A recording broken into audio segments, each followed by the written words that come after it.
Hello, everyone, and welcome back to Thought Leaders Lounge, an ongoing conversation with Family Compass. I'm your host, Chad Black, and today I'm excited to welcome Jessica Rhodes, founder of FR Strategies and a friend.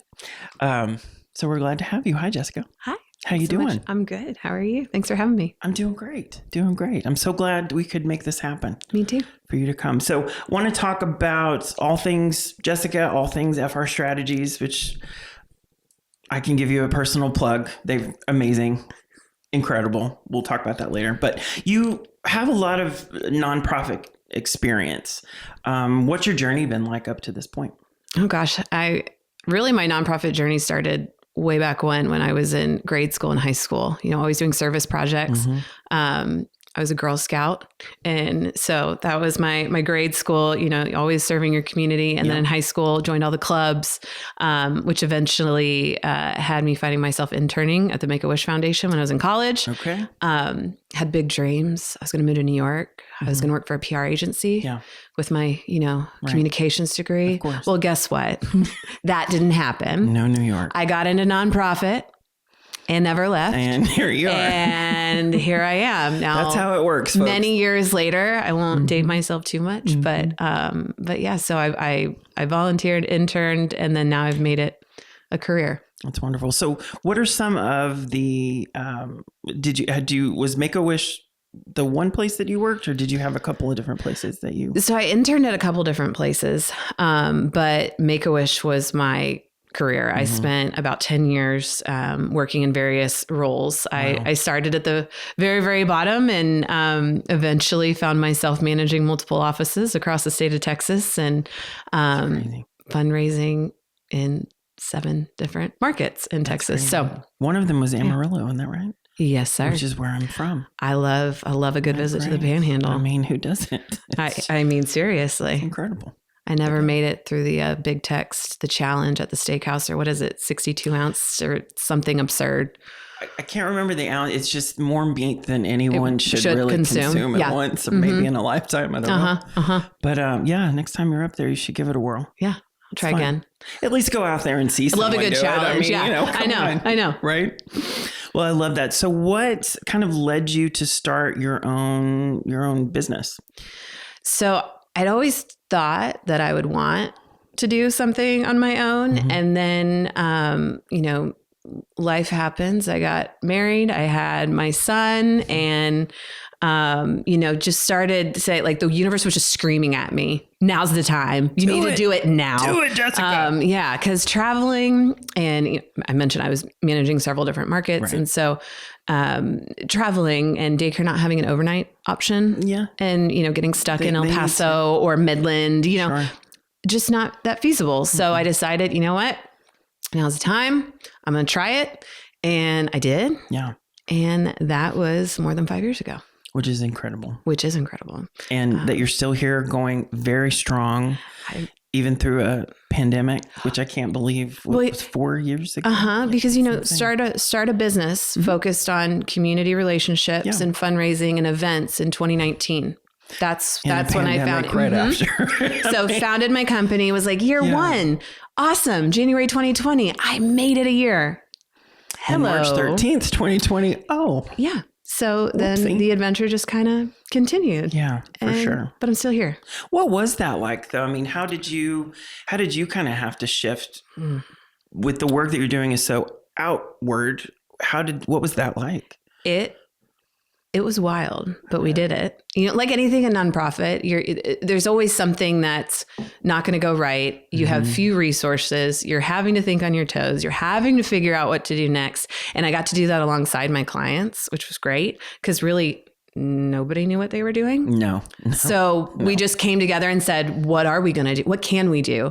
Mm-hmm. And I like fixing things and I like a good little bit of chaos. You're a good fixer. And so you're a very good fixer. Little Olivia Pope. I know, right? But in a nonprofit sense, definitely not a political sense, but it really was a neat thing. And I mean, I still work with those clients now. Mm-hmm. So we did our Pandy type events or virtual live stream, whatever that I'm good never doing again. Which let's not ever. But just right, say don't want to go back to that. That's a bad word. But it was wild, and it's interesting to see how now the nonprofit,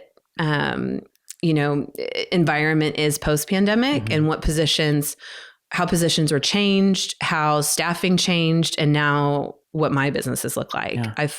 I enhance staff more, or I fill in for positions that maybe, we don't need that person focusing on events as much. Sure. And so I've been able to take on some of that for clients, which has been fun. That. I love that. What are some projects that stand out that are some of your favorites? Well, I have, so maybe I shouldn't ask that question. Well, no, well, I do. I have a couple. I have a couple. So Girl Scouts was the true pandemic client. Mm-hmm.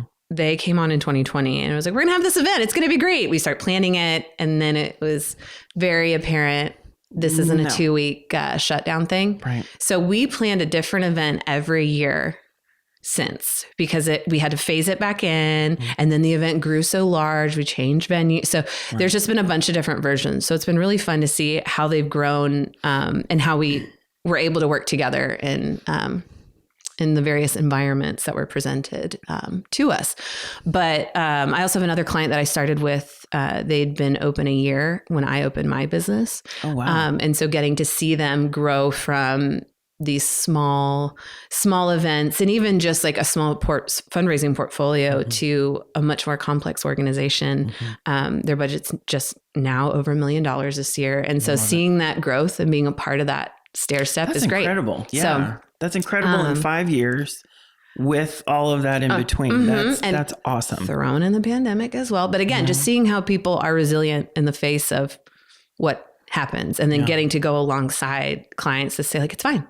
We're going to figure it out and we're going to do it. There's a solution. And there's this other group, Family Compass, that I've worked with the last few years, which has been truly amazing. No, but but that's where, you get to step alongside the staff and enhance and support what they're already doing to make it even better. Because I've been in the organizational chair and sitting there, grinding your teeth at night, freaking out about all the other things that you need to freak out about. And I get to come in, and I like to think I pull some of that off and, help.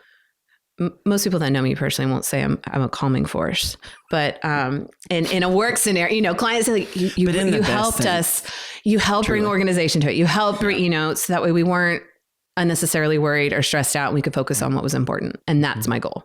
I can attest to that.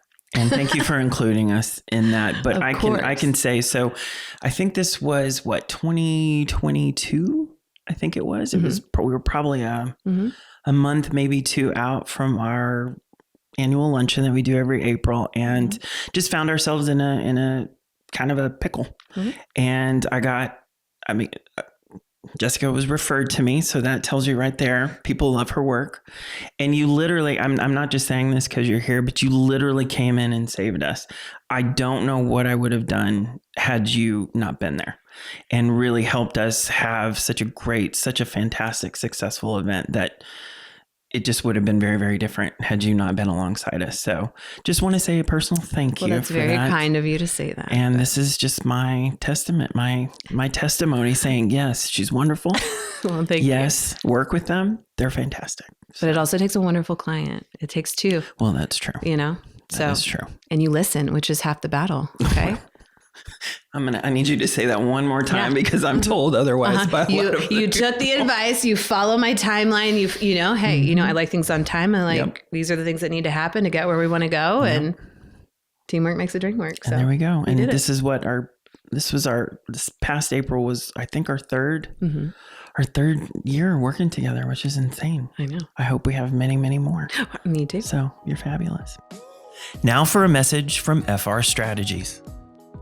FR Strategies is a fundraising consulting firm that partners with DFW area nonprofits, led by Jessica Rhodes, who has more than 14 years of nonprofit leadership and fundraising experience. Since 2019, FR Strategies' purpose has been to help nonprofit leadership focus on what's really important in order to advance their mission. FR Strategies provides general consulting services, but their most in-demand service is event logistics support, so organizations can focus on relationships with their supporters and less on event management. Want to get more done and help more people? Visit www.f-rstrategies.com to learn more. So what's a day? This might be a loaded question, but what's a day in the life like for you? I mean, it completely depends. And my work is seasonal, and I'm also pretty intentional about that too. Like starting my own business, like I focus on a couple spring events and then do the fall event season. And then, summers for planning, and holidays, people in Dallas don't do a whole lot. Right. But I joke, if you were to look at my Google history, you'd be like, what is she looking for? Whether it's like flowers, or I need a circus performer, or how do I get do I want a closed caption or in person? Do I want a remote? What does that look like? How do I get scaffolding brought in? How do I get tents built? What's tent permitting look like in this county? How high, how tall can a balloon arch actually be? What are things standard that we probably don't normally think about, right? And then, IRS rules and regulations, Texas Gaming Commission, TABC, like you just never know what I'm doing. Or I could be, out on site and, helping set up or tear down, or I'm sitting in a committee meeting, or I'm on a conference call, or I'm out shopping, trying to find whatever that random thing is that we need for a particular event. We need 30 of something. We need 50 of something. You just never know. Right. Which is what I like, each day is a little bit different. Well, that's what I love. And I can attest to everything that you just said. You've literally done that for us at Family Compass. But I love the way that you show up. I really, really do. That, I don't know if other places do that, but I know that, you show up for us. You show up in all of those different ways. And so it's just a lot of fun to work with you. So thank you. I appreciate that. And we trust you. And I'm not easily trusting, but I trust you. I trust you completely. I understand. So it's great. So I was going to ask kind of what inspires you in your work. You kind of talked about that earlier. I would love to know, like, when a challenge comes your way, what's the best way that you try to approach that challenge to overcome that or walk through it? Yeah. I think what inspires me in my work, I'm very intentional in what I say yes to.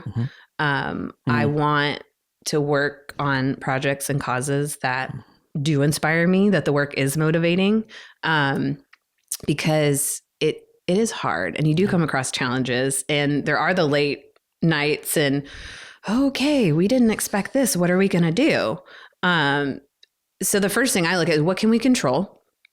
And what are we actually trying to accomplish? And then looking at the alternate routes that we can take to get there. And, whether that's a venue says, oh, by the way, you have a 2 a.m. load in, but your show time's at 9.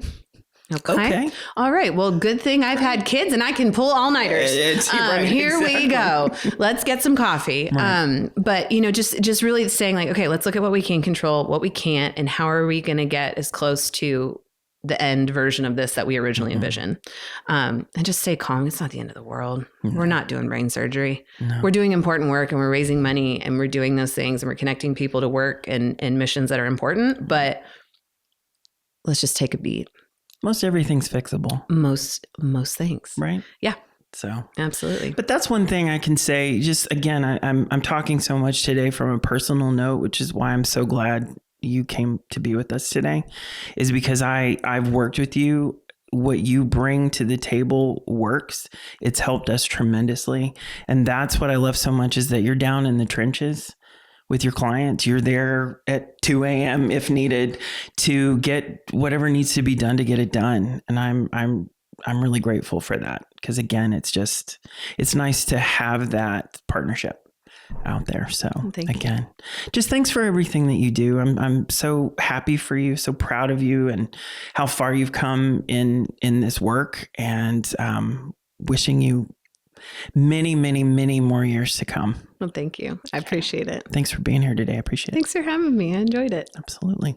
And as always, we're going to send you out into the world with a quote. Now, this quote is from an unknown author. So if you're listening out there, thanks.